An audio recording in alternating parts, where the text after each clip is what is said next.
Hi and welcome to this episode of Junk Journal with me. I will be working on two very different pages using two prompts for this episode.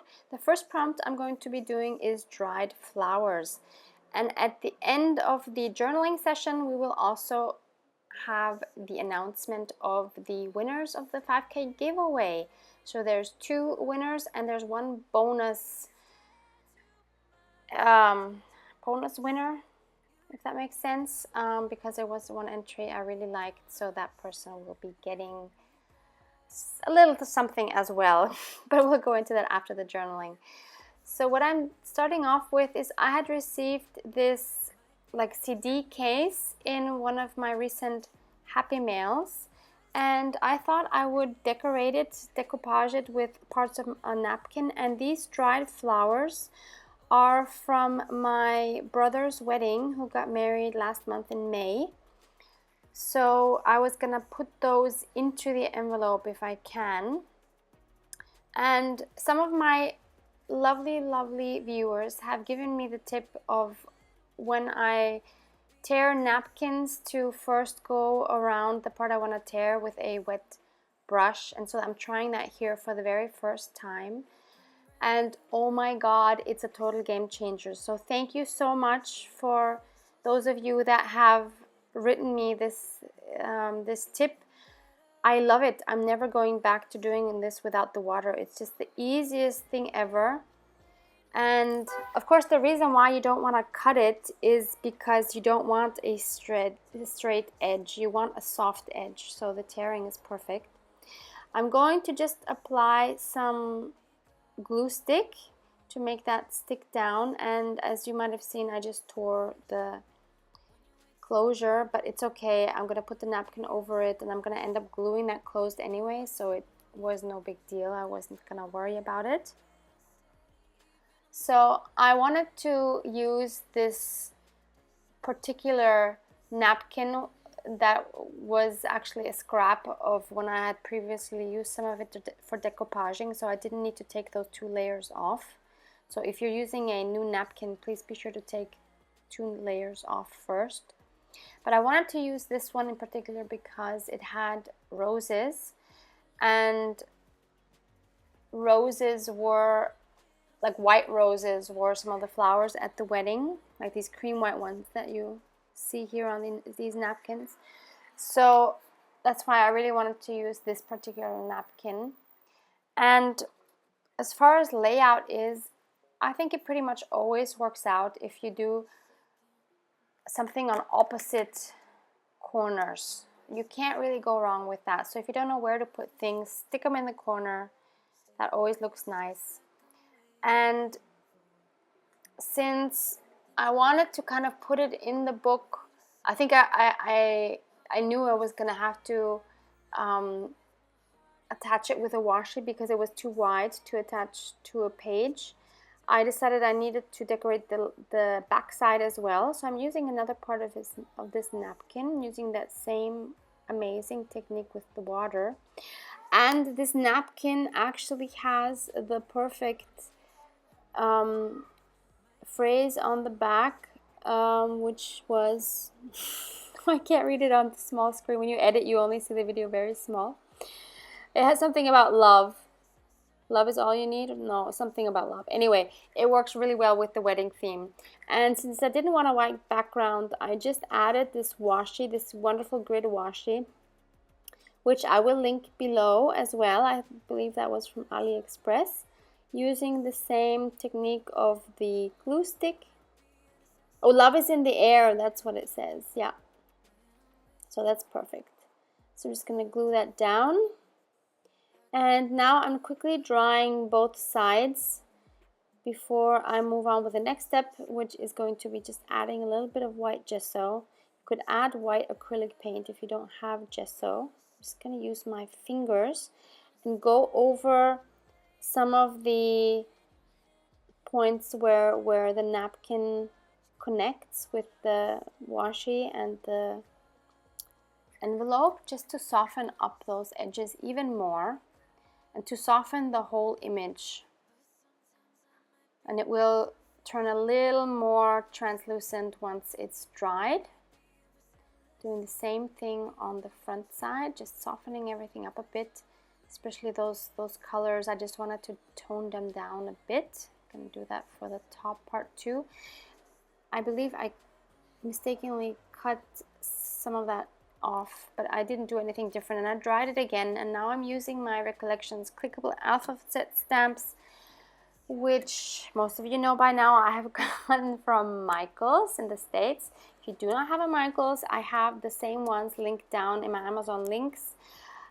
Not from Recollections, but they look exactly the same. And in the meantime, I have another set, which is the number set.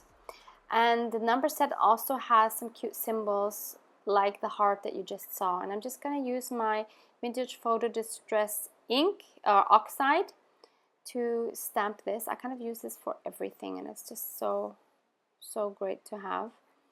And I just wanted to stamp I do, but this kind of looked like I do because the letters were too close to each other. So I give it one more try. Same thing, I think they're too close. Still looks like I do to me. So this was just a scrap paper I found. And so I thought, okay, why not turn it around and use actually the blue side. And finally managed to stamp it correctly. And now I'm using my tearing ruler, which I also have linked 2 different links down below if you're interested. And you know, the only thing that bothers me about this ruler is that it's not see-through, because sometimes I don't know if I'm holding it straight or not. So that's really the only annoying thing. Otherwise, it's perfect. Now I'm, of course, inking up the edges of that, and now I'm trying to find the perfect spot to put that on my CD envelope. And I think it works best down there in the corner. And I wanted, since it was wedding themed, I wanted to add some more lace to just make it a little more delicate and a little more wedding-y. That's not a word. So I'm just choosing some lace. So I do like this round one. So I'm just gonna cut one of those round bits off.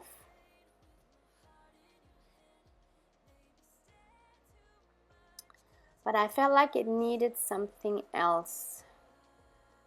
Wasn't sure yet what, but I knew it did need something else there. So I'm going back to my drawer, and I find this peachy trim, and that works so well with the color of the rose on the left, and actually the blue also really works well with the napkin. So those are perfect. Both of those colors are just perfect to match with the napkin. I was so happy I found that combination. And I'm just gluing everything down with my white glue.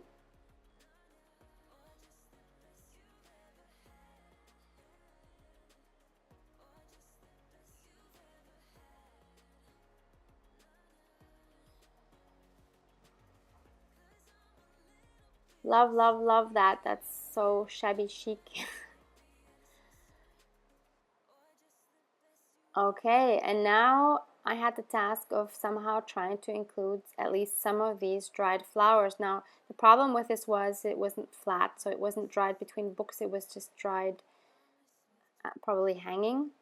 So I knew I wouldn't be able to fit that bigger flower on the right, so I tried to work with the smaller ones. And I chose some of my washes that I thought might work with this color scheme, because I wanted one that I could use to tape down the flowers on the inside of the envelope. And I end up choosing this scripty one. If I find that, I will also link that down below for you. And so I'm just gonna, yeah, I don't have enough hands at this point because I'm trying to hold it, then I'm trying to cut the washi, but I have to also add some more glue stick to make it really stick. So that was a bit of a struggle, but it worked. And gluing it down that envelope was also quite a challenge, but I prevailed in the end. I sped this up quite a bit. You would have been very bored watching me trying to fiddle that into the envelope correctly. Yep, looks like it was so easy, but it so wasn't. So now I thought I might just close it like this, but I do change that afterwards. So love how that turned out. And we'll now attempt to put this into my book. Of course, it totally defeats the purpose of me having taken out so many of the papers already to be sure to not make this book too thick. But now I'm adding something quite thick again. So I don't know. These things just happen. I don't know what to do. But this was something I really wanted in the book. And I didn't want to squish them too much because they would just crumble up completely. So now I'm just gluing that envelope shut, and I'm just going to make like a flip thingy there with that same scripty washi tape. I'm just taping on the front and the back, also just adding some more glue because otherwise it wouldn't hold. We'll see if it holds with the glue. I'm not sure yet.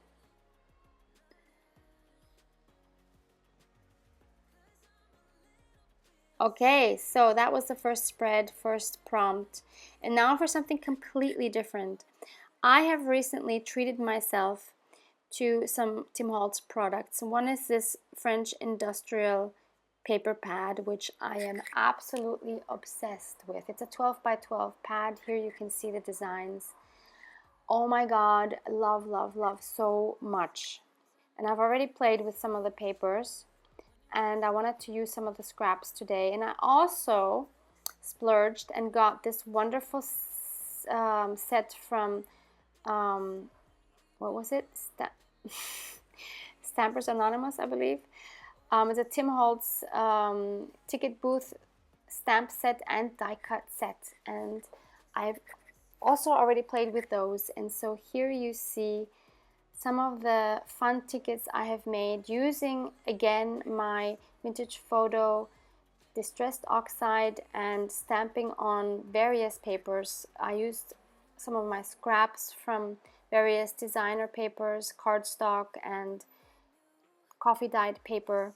So I had so much fun, and I wanted to use some of these on a page. So this page was supposed to be a Tim Holtz page.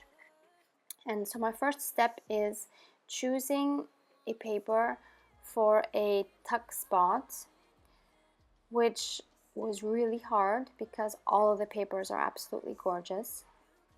But I did end up going with this one because it already had the strip form that I actually wanted. So I chose this design of the third one from the right, and I just cut that because I wanted the tuck spot to be on the whole left side of the page, the whole length. So now I'm just measuring the length.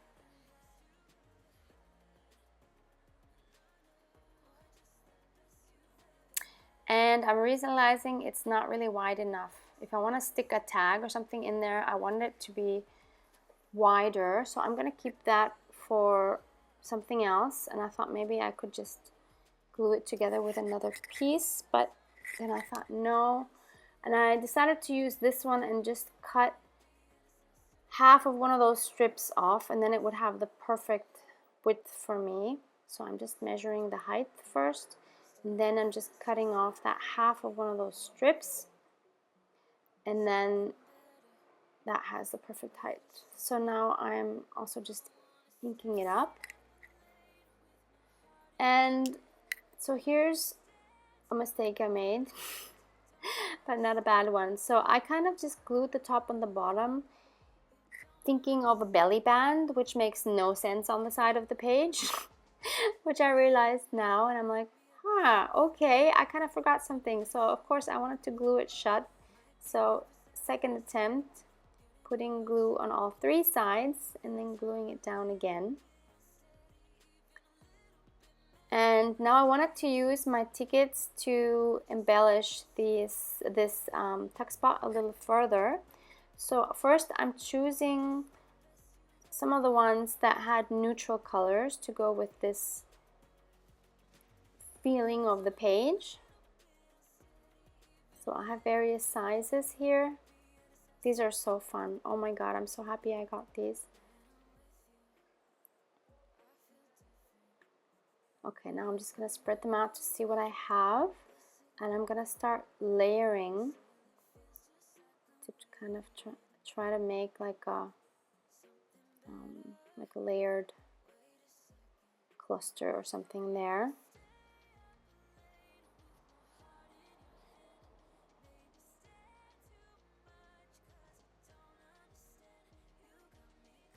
And I really love how that works. And I'm just getting rid of the other ones to not distract me. I'm of course inking them all up. And then I'm just going to take my glue stick and glue those down on that tuck spot. I'm just loving the vibe of this page already. All these neutral colors are so cool. And I know one person that's really gonna like this page, and that's Allison. So hi Allison, I know you're gonna watch this. I made this page thinking of you and your style, and I totally adore it. So that's that. And then of course I needed a tag to go in it. So I'm choosing a paper for that tag, and I'm going to be using a tag shape, which is also a Tim Holtz die cut. There's 3 tag shapes in that one. There's more, but the other ones are all really small. So there's 3 of that shape you're going to see in a second. And all of these papers are so gorgeous. Like, I'm going to use every single last scrap of that paper, you can be sure of that.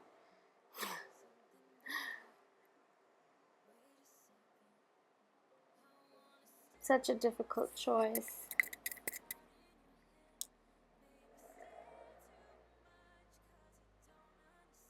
I'm sorry if you can hear car noises in the background, but I cannot close my window. I'm in a city apartment in Vienna, Austria, and it's incredibly hot and humid today. If I close the window, I'm gonna suffocate. So yeah, narrowing it down finally, and in the end I actually go for this one. And this is the die cut I meant. So this is the largest one of 3 that are the same in the set, and I will link that set below as well. I got mine at a craft flea market, but I'm sure you can find them on Amazon, so I will find that link. Yeah, so that's the die cut, and then I thought, well, why not make a pocket in front as well? So I ran it through again, this little piece, and now I have this pocket, and I think that's so cool. And of course I'm inking everything up, including the tag front and back. And now I'm just gonna glue those 3 sides down. And then I thought, why not use the smallest one of those tag shape? Actually, I'm sorry, I think this is actually the middle one. It's not the largest one, it's the middle one. I think the largest one was too big to fit in that tuck spot. So I'm gonna use this smallest one. I wanted to put in a photo, and if you've seen my previous video, I had picked up these cabinet cards, which are absolutely gorgeous, at the flea market very recently, and I made some photocopies. And since I didn't use this girl in the last journal with me, I'm going to use her this time, and I think she's perfect for here, and I love how that turned out. And I'm just gonna ink around those edges again. I'm gonna stick her in that pocket. Love, love, love that. And then I'm going to journal on the back side, and I'm just choosing another prompt. The prompt list is in the description box as well. A skill you would love to learn. There's a lot I would love to learn, but for this page I decided to go with one particular one, and I'm just gonna read you what I'm writing right now. So, skill I would love to learn: to work more in the style of this page, all neutral colors and grungy. I love it so much. Yet also I love the florals and the pinks. So I know those two can be mixed together as well, which is nice, but I also just love this neutral style, and of course Tim Holtz. Who doesn't love Tim Holtz products? Okay, moving on to the 5K thank you giveaway. So all of you that have participated, these were the rules, and I wanted you to write down in the comments about your dream vacation. And I actually put together a statistic because I thought it was so interesting to see what the top destinations were that you guys wanted to go. And I picked out the highest 15, and I'm gonna read them in the order of highest votes going down to least. Number 1, around the world. Number 2, USA. Number 3, Europe. Number 4, France. Number 5, Ireland. Number 6, Italy. Number 7, Scotland. Number 8, a cruise. Number 9, England. Number 10, Australia. Number 11, Hawaii. Number 12, Japan. 13 is Greece. 14 is Canada. And 15 is New Zealand. So those were your top picks. I thought that was very interesting. Not so surprising, but very interesting nonetheless. And then I also wanted to read to you some of the comments that stood out to me that I thought were fun. And so some of them were, I'm going to read them without names. So to go to an Indian tribe in Suriname, to live in the jungle for a while.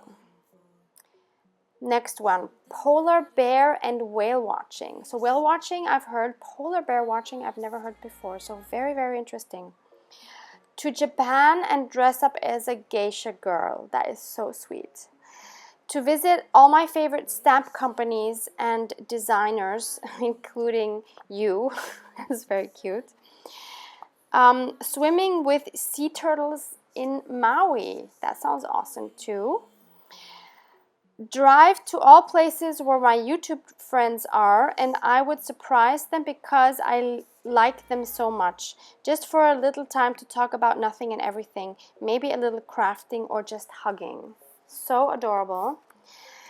Traveling around the world and time. I want to explore Japan when geisha was powerful and unique. I want to learn how to sew Victorian dresses. Next one was hot air balloon over the Grand Canyon. That sounds lovely. Then we have to run with the wolves. That was very interesting. To the 60s, England, meeting the Beatles before they got famous. This vacation lasts long enough for me to become besties with Paul and John. That is so original. And there's one special comment that I selected that I think is so cute that I'm going to send something a little special to, just a little envelope with some goodies. And this one came from Lynn Quinn, and she said, to be on an island with a free craft store and all you fabulous ladies to teach me all those lovely things. So if you're going to take me on an island with you, Lynn, then I'm going to send you a little envelope now. Okay, now getting into the actual winners of the 2 prizes. So we said the first prize goes to, the first prize will be the leather journal that you can choose. And the second prize will be the 4 downloads from Artie Mays. So now let's see. I used a random comment picker, and you're going to see who the first winner is. So Peggy did, congratulations. And here you can see Peggy's comment. Thank you so much. You got the first prize, which was the leather journal. So now going on to prize number 2, the digital downloads. Let's pick one more time. Joe and Joy McClintock. So congratulations to your downloads. Here's the comment. the comment that she wrote. Please, all of you three, write me to 49dragonflies@gmail.com. It's also in the description box, my email. Please write me so I can let you know how to claim your prizes. Thanks so much for participating, everyone, and hope you have a fabulous day. Hope you enjoyed this episode, and hope to see you in the next one. Bye. Something better. Wait a second. I wanna stay.